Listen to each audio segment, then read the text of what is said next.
We're here. Did we miss anything? We would not presume to begin without you, Ida.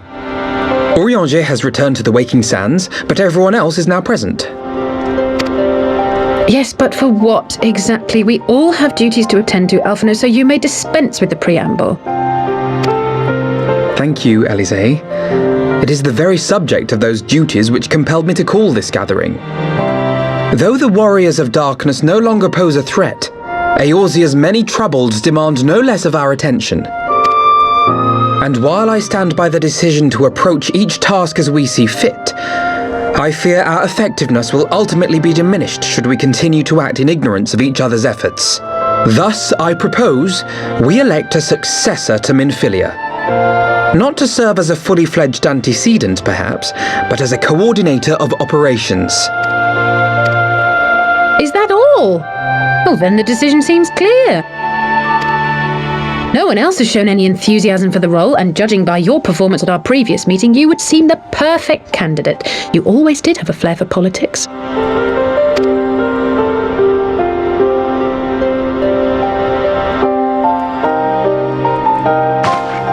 I did not mean to... That was not my intention.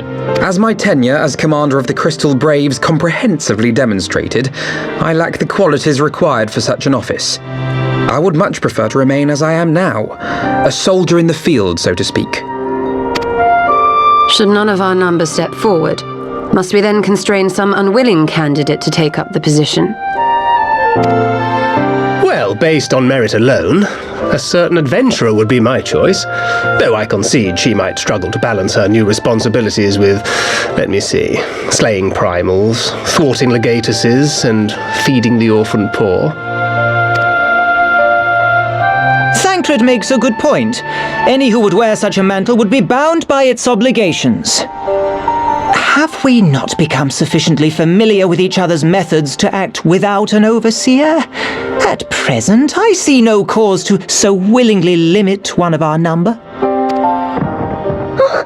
Oh my goodness! Help! I need some help here!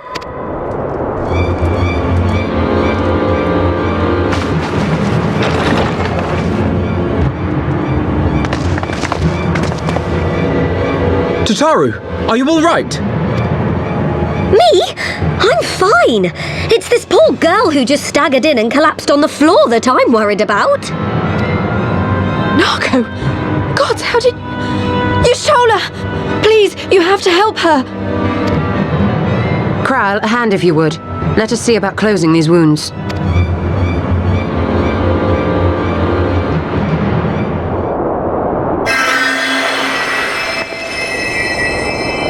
Now, we've staunched the bleeding, but it may be a while before you can move about again. Though having seen your wounds, I'm surprised you are still moving at all. Thank you. My message. It was too important to delay.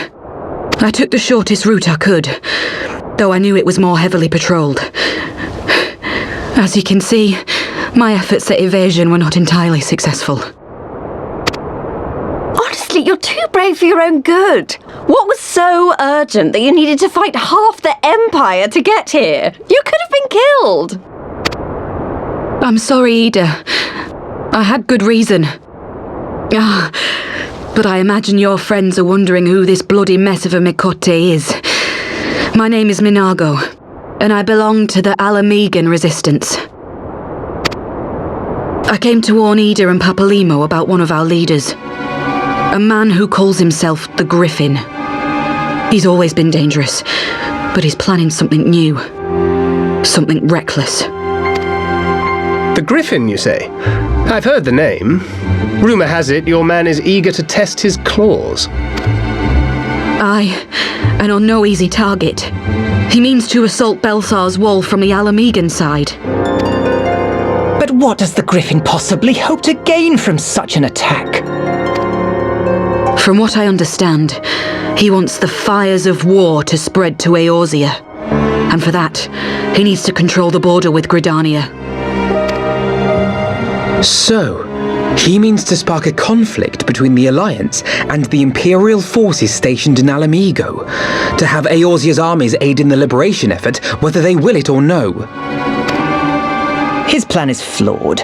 Even should the Resistance succeed in occupying the wall, they would not be able to hold it. Imperial reinforcements would drive them out within a week. Be that as it may, if there is even a chance that this scheme could bring about an escalation in hostilities between Eorzea and the Empire, the Alliance must be informed. Agreed. I shall depart for Limsa Lominsa forthwith and seek an audience with the Admiral. Thancred, Uldar is yours. Alphino and Alize, make haste to the Twelveswood and notify the Elder Seedseer of the danger to Gridania. She will duly call a council of the Alliance leaders, whom you must be ready to receive. You will be our voice in Ishgard. Explain the situation to Sir Emmerich and encourage him to send an envoy. To Taru, Kryl, I leave the care of our injured messenger to you. See that she remains quiescent and her wounds closed. I believe that covers everything. Let us be about our tasks.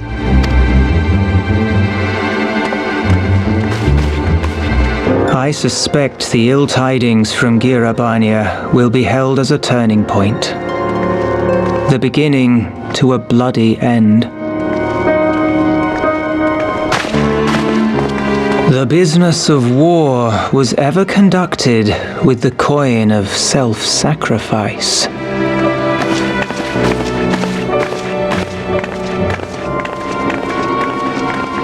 'Twas Master Louis Soir himself who taught us that such costs are not to be ignored or denied.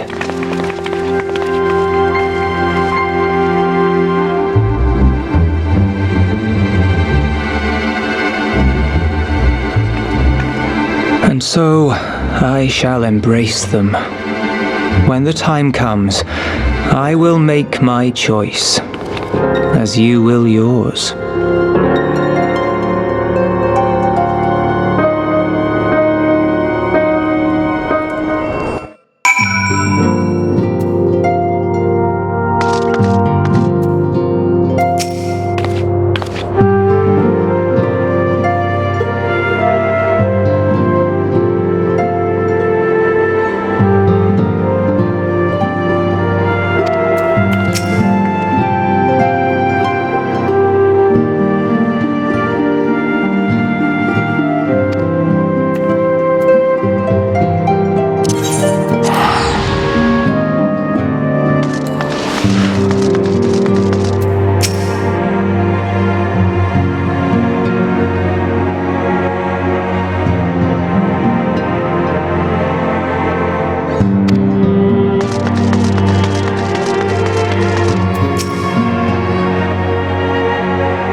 bid you welcome, my friends.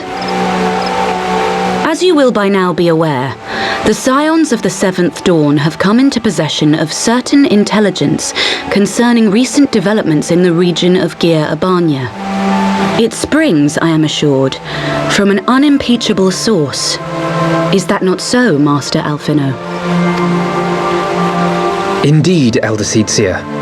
Our information comes directly from a member of the Resistance's inner circle, and we have no cause to doubt its veracity. This Griffin of theirs is a fool if he thinks he can hold Belsar's wall against the Empire. When the Imperials move to take it back, they will come in force. And the resulting fighting is all but certain to spill over into the Black Shroud. At the Battle of Cartano, the combined might of 3 grand companies laboured to contend with the remnants of but a single Imperial legion. Alone, Gridania would be hard-pressed indeed to hold back the tide, should the Garleans turn their minds from reclamation to invasion.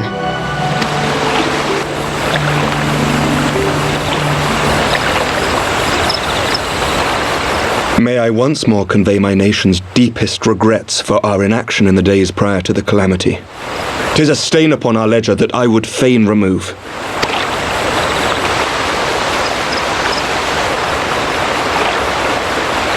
Elder Seedseer, I do hereby request leave to deploy a defensive force within the borders of Gridania.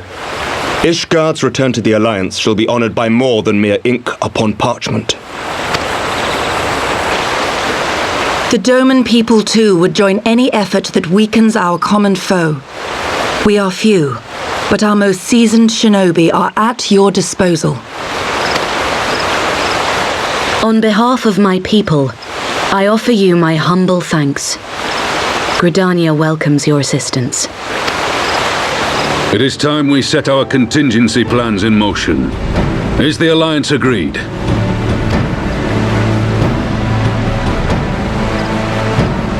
Then let us make ready for war. Victory favors the swift, and there is much to be done.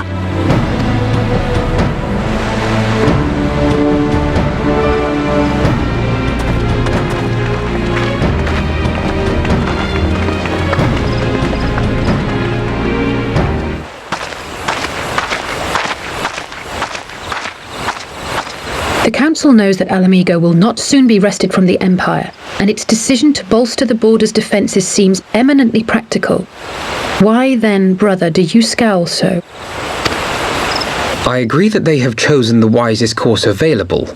Indeed, the only reasonable one. Yet something feels awry. In making ready for war, is the Alliance not granting the Griffin the very thing he desired? Any attempt to hold the wall is doomed to failure, aye. But I wonder if we have misjudged the prize for which he plays.